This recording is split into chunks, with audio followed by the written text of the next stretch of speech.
Hello, and welcome to yet another episode. Actually, the first official episode of 21 Weeks of Prime, where we're going to be talking about all things, Coach Prime's book, Elevate and Dominate, 21 Ways to Win on and off the Field. So it's going to be a weekly analysis just for 30 minutes from 8 p.m. Eastern to 8:30 p.m. We're going to be taking it chapter by chapter for the next 21 weeks. If you're just joining us for the first time, make sure you go ahead and look at our YouTube videos and see the introductory and the forward insight and analysis that we posted. So that way you can catch up. But today we're going to be talking about chapter one. And as you can see behind me, chapter one is basically talking about even if you're broken, keep moving, right? But before we go into chapter one, I'd just like to remind us of, the forward and also the introductory page and how, that itself was impactful and meaningful.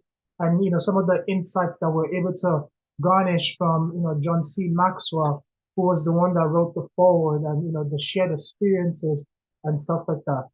But let's take a deep dive into chapter one, right? But before we go, page by page, I would like for us to begin with the takeaways, right? The Coach Prime takeaways. First one is when life knocks you down, get back up. The strongest steel is forged in the hottest fire. Nobody's living a perfect life. Forget all about what you see on social media. So you are not the only one who's facing some problems. Show each other compassion, lift each other up, and support each other. The fifth one, take care of yourself physically and don't ignore your mental health. Just take that to heart for now. Let that resonate. And as we continue to digest chapter one, we'll definitely be referencing those takeaways and see how we can definitely utilize that and learn from that going forward. So when you hopefully you've gotten a chance to get your book and you're reading along and you're following along and hopefully the next time if you're not following us live, you're watching this at a later time. You're also able to just learn from this, which is definitely going to be a good thing for each and every one of us. So let's begin. So if you look at chapter one, page one, right? Coach Prime is basically talking about, his transition, right? His transition somewhat, when he was getting ready to leave Jackson State and breaking the news. And he basically told us for the first time, he cried, right? Just because emotions got the best of him, I presume. And he cried, and this was his first time his team, right, was able saw him cry, and even his kids.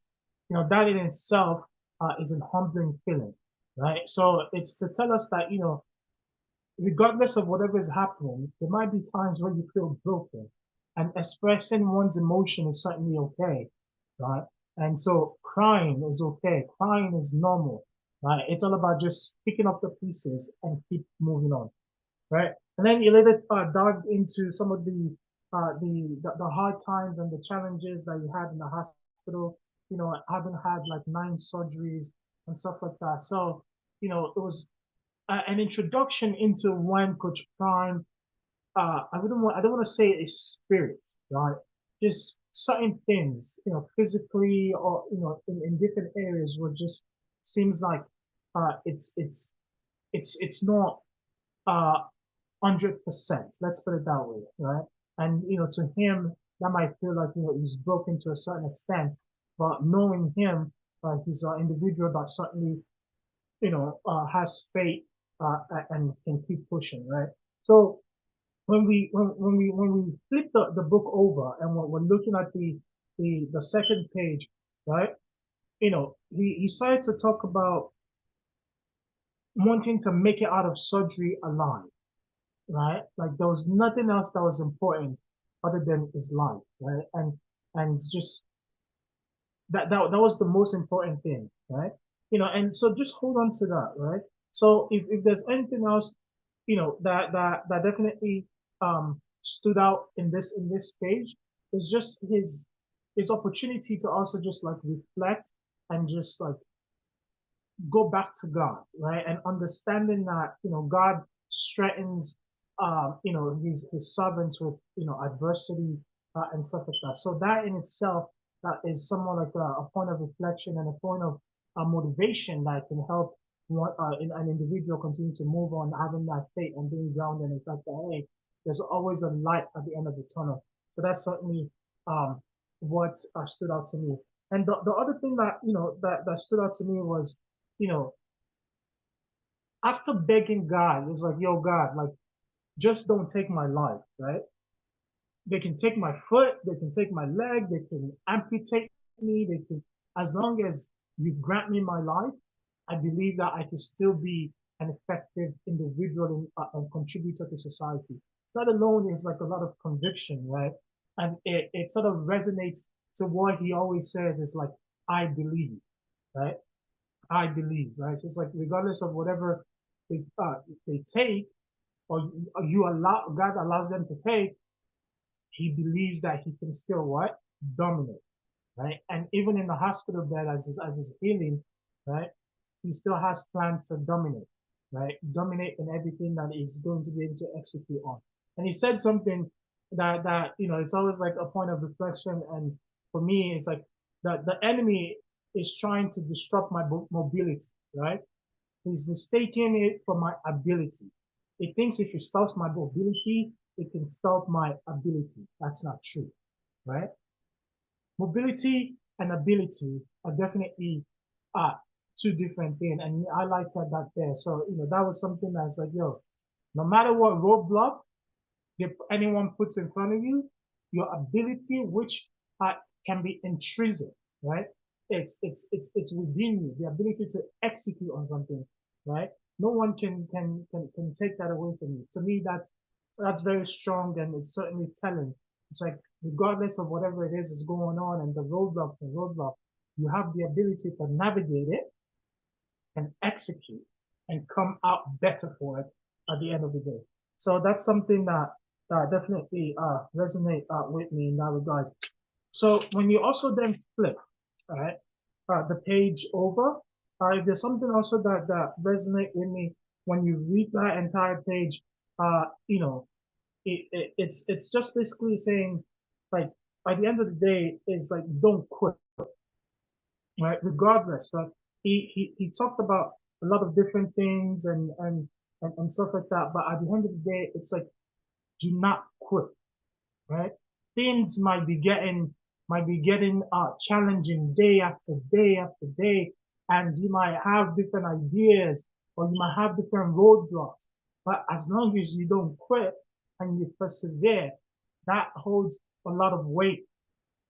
That that sets you up for success, right? That tenacity, the perseverance, the ability to keep going itself, right? Because you never know when you can possibly meet your an individual that can definitely assist you, or an individual that is God sent, right? So just do not quit. And then that that translates and takes us into the section of that chapter where it's titled "The Pain That Wouldn't Go Away," right? The pain that wouldn't go away, right? And this was he was talking about the time where he was in an electric wheelchair and also in the scooter, and this was garnishing headlines in around that 2021 time frame, and stuff like that. And he was going through a lot of different pains and he was hurting physically, and stuff like that. So it was definitely at a point where he started to recant, the sort of like the source and the genesis of his pain, right? When he was already feeling the pain, playing with the Cowboys and all that good stuff. So, uh, listening to that, it just also made me reflect in terms of like, in wanting to achieve success, right? In wanting to achieve success, it is important for us not to, you know, forget our body, right? And that's one of the key takeaways, right? It's like take care of your body, right? That to me, when I read that, it's like the point during his career where his body was sending him signals, right? But the mental toughness and the tenacity that he had, he was just sort of like he was able to bear it, right? But for us, I think that's a lesson point. It's like, yo, listen to your body, right? Take you those signals, right? Take care of your body now. Take care of your mental health now, so that way it makes it easy for you to persevere going forward. Yeah, and the other thing when you flip the page over that I highlighted here was the fact that even as back as Jackson State when him and Coach Phillips used to work together, they've always been doing the the runs, right? You know, uh, like 10 hundreds, they said after practice with Coach Phillips, and it's also just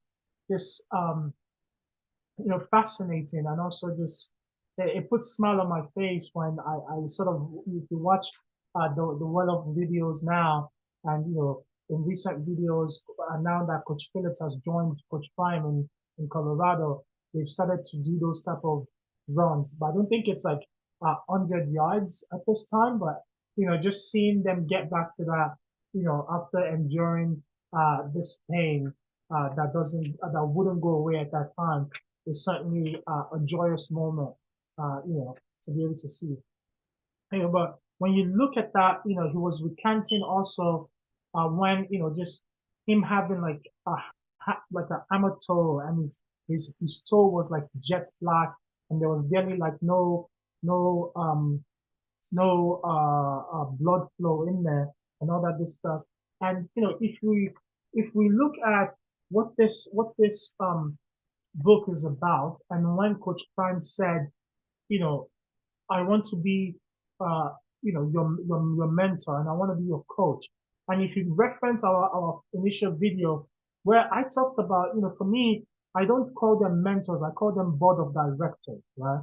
Because every board of director can have different skill sets that they bring to the table, right? And it allows me to basically be able to learn from different people, different age groups, demographic, and stuff like that. Because there's one thing also that I can learn and I can garnish from them.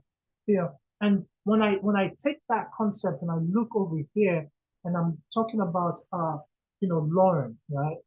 She was the one of the staff member back in Jackson State that was certainly there to care for him and his toe and sort of like help him navigate that time of his life then and now actually. You can consider uh, Lauren a mentor as it relates to his health, as it relates to Coach Prime's health, right? Lauren is a mentor because she was there to educate him on certain things. And also she was there to advocate for him, on certain things. So, to me, Lauren was also a mentor of his at that time as it relates to his health, right? And also she can be considered as one of the individuals of his board of directors. And I think as we navigate this book and we're introduced to different people along this book, you can start to see that even Coach Pan himself, that is wanting to be our mentor to this book, also has or has had mentors, right, or board of directors that has taught him certain things, about various topics along the way.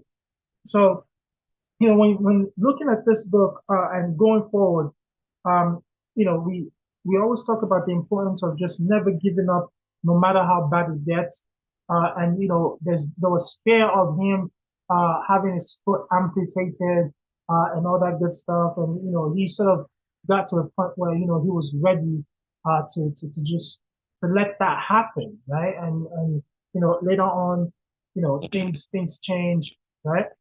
But one thing that he highlighted that sort of helped him get through a lot of this was what he called he came down with compartment syndrome, right? And basically just when compartment syndrome is one of the issues that he came down with, right? And when it comes to them amputating his leg and stuff like that, and that just lets when he came down with that compartment syndrome, medical, it sort of put him in a dire situation whereby he was ready to let go and just let them amputate his leg. But, not giving up and having that tenacity, I believe things are changed around. But if you now move on to the next section where he talked about dramatic finish, right? Where he titled dramatic finish. He started that by saying, most days I wasn't laughing too much. I'd never missed one of my son's game. I mean, never. I'm there in the hospital fighting, withering away, and I'm seeing Shidop person percentage going down each game. I knew he was struggling with it. He came in and said, Daddy, I need you. Well, that was it. I was breaking out, right? So, um, title dramatic finish, and the first sentence certainly sort of like paved way of if you interpret it, that could be dramatic. But I remember watching a video around that time when they were at Jackson State, and the impact that it was having on Shador's game and stuff like that. But that definitely didn't, although it was impacting him. I believe Shador was strong enough to continue to win games, but the one thing that definitely stood out in that statement was, sort of him not being there, right? And that being the first time where the coach-son dynamic was not being presented, or they had to do without that dynamic on the field, and just in the way they navigated life, and they've been navigating life, and that being a first can have you know could have had like a deleterious effect on Shador's game drastically to where like they just lose and stuff like that. But I believe Shador also had the perseverance and the tenacity to be able to navigate that situation, having seen his dad in the hospital room, and having that type of pain. But so when we move forward with that, um, the other thing that also stood out was when he said you know he when it was getting ready to come out of the hospital, right? They were playing Southern University, and when they were sort of like uh, playing from behind, and they later won that game 21-17. And to him, he saw it as an omen, right, of some sort, because 21 is a number that he calls his, and he's known by 21 and then stuff like that. So the fact that they won 21-17 was certainly telling, and stuff like that. But to me, it was I think that type of situation definitely gives you like an intrinsic motivation to want to get back out there as quickly as possible. As it relates to perseverance, the other thing that I sort of highlighted was, in the book, page 10, when you talked about, I don't know what you've got going on, right? I don't know what you're going through in your life, right? I know it's something. It's always something, right? But you've got to promise me that you'll keep pushing, keep moving, and never give up. And that itself, like, I think anchors this chapter, right? Like that statement, I think anchors this chapter. It's like in life, there's always going to be something, right? Regardless of what social climate, what ethnicity, what sect, what country, what location, whatever you use to identify yourself, there's always going to be something that is going on in your personal life, in your environment, and understanding that and knowing that you certainly have to view yourself in a way to just keep pushing, right? And just keep your one foot ahead of the other, and ensuring that you persevere, right? So when you flip over to the segment of the book titled "Working Through a Crisis," right? So, I highlighted here, and I sort of like analyzed it to just, summarize the part where he said, life will get you down, kick you while you're already down, and make you feel like you're never going to make it. But here is the thing. You can't stay down. You can't, and you won't. You get back up, dust yourself off, and keep going. Period. Look, I know it gets hard. Maybe you just got fired from your job. Maybe you lost someone you love. Maybe you're battling an illness that nobody knows about.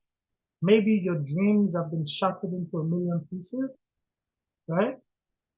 You just can't stay down, right? And to me, when I analyzed that, I simply just wrote in the margins, never quit, never quit, right? I know some of us have heard the saying, like, that goes, how, like, you gotta want it as bad as you want to do it, right? I believe that was by the the preacher, E.T., right? Like, you gotta want it as bad as you want to be, right?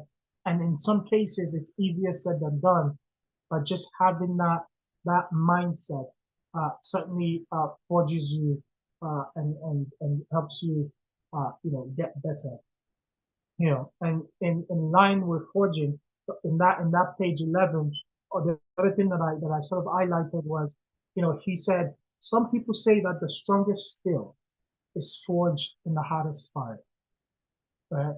When you go through certain things, it's a preparation for you to get better. You learn from it. You persevere. Now you've got the skill sets, the tools, the insight, the foundation to be able to get one step closer to your goal. So that way, when you do get to your goal, you sort of have all this lived experience to be able to make the right decision and sustain and even supersede that goal that you might have had in mind. So just going through, if you go to page 12, it handed that section with you're a champion and champions never give up. So whatever it is that you might be going through in life, just understand you're a champion and champion never give up. So if that's a mantra, a chant that you want to just write on your mirror, right? So that way when you look at yourself and you're getting dressed before you go out, you can just recite that to yourself. You are a champion and champions never give up. Say it with me. I am a champion and champions never give up. One more time. I am a champion and champions never give up. Yeah. So when you go to page 12 and you're going through this the next section where that is titled "We're all going through something," right? So the a few things that I highlighted was, where he said that old saying is true. We're all going through something, every single one of us. Even if you may not know about it, some people are just good at hiding the craziness in their life. And this is true, right? So I think one thing that when I read that, it's like, as we navigate the world, right? As we navigate the world, and as we navigate just even our immediate environments, like our families, and then our neighborhoods, and then our cities and our community, and just our environment from the inner sector out, we need to understand that each individual is going through something. Your child might be going through something at school, but they just hide it well, right? And they don't let you know, right? So if you have that understanding, I think that can inform how we sort of treat each other and how we should be gentle with one another. And also just give each other a benefit of the doubt. Like, okay, oh, they said that, but they might not have meant it that way. If they apologize, let me just let that go, right? So I think that in itself it certainly, certainly resonated with me. Just giving each other benefit of the doubt and just let bygones be bygones. Because if you recollect what we talked about earlier, when Coach Prime was on the hospital bed, the important thing for him at that time was just praying to God that God should spare his life, right? So if sparing your life is important to you, just let it go. Give that person the benefit of the doubt. They apologize to you, apologize, let it go, you move on, you learn from it, right? And you grow, right? So the other thing that he sort of talked about and highlighted, right, was where he said, you know, everybody these days is living with some kind of pain, right? And it also, reflects back on that, right? Whether it's the pain of yesterday, the pain of something with your child, the pain of loss, the pain of addiction, there's always pain, right? There's always pain, right? Even in wanting to achieve your dreams, there's always going to be pain, right? It could be the pain of an entrepreneur, of the sleepless nights, of the lack of funding, of the roadblocks, of sleepless nights, of you falling ill. There's always pain, right? And when you give each other benefit of the doubt and understanding that, yes, I'm undergoing pain, so is the next man. So let me be gentle, right? So hopefully that certainly helps. The other thing that he sort of talked about that I also highlighted was on page 14 was we are all human and it's okay not to be okay. I'm going to repeat that. We're all human and it is okay not to be okay, right? And I think that also definitely helps sort of like put a bow on this chapter and then like you're gonna get down, right? Not all humans have a joyous day 24/7. The days where it's like, it's just not the way you want it to be, right? And it's okay to cry it out. It's okay to seek help. It's okay to seek assistance. It's okay to reference your mentors, your board of directors, and some individuals that can give you insight on how you can navigate it all, right? The other thing that you said was, you know, where, I actually just mentioned it. It's like, I know it can be hard to to ask for help and reach out to someone and say, hey, I'm going through something right now and I don't know how to deal with it, right? I think that's the most important thing. And if we give each other benefit of the doubt, right, then if someone reaches out and say, hey, I'm going through something and I don't know how to deal with it, if you give that individual the benefit of the doubt, and I think it makes it easy for us to deal with each other as humans and just sort of help each other navigate things and learn from it, right? And also in helping someone navigate them, you can also learn from that individual's experience and hopefully you yourself will make that type of mistake or will have sort of like a foundational experience to navigate it if something like that ever comes across your table in the future, because you just never know, right? So the last segment here was just take care of yourself. We sort of talked about it earlier, right? So if Coach Prime sort of highlighted this, and it was to learn from Coach Prime in this instance, right? When you sort of start to feel that pain, and in the spurt when he was with the Cowboys, if he started to listen to his body and listen to himself, right? Hopefully, maybe that could have been mitigated a lot sooner, or you just never know, right? So this is an opportunity for us to take this book and also learn, right? Take care of yourself, take care of your mental health, right? Because being alive is certainly one of the most priceless things. Because if you're not alive, you're not going to be able to accomplish whatever goal, whatever impact you want to make or you want to achieve in this world. So there's one thing that I also said is I know you got it in you to overcome. And a lot of that is just showing up every day. Time does have a way of healing everything, right? So like they say, time heals all wounds.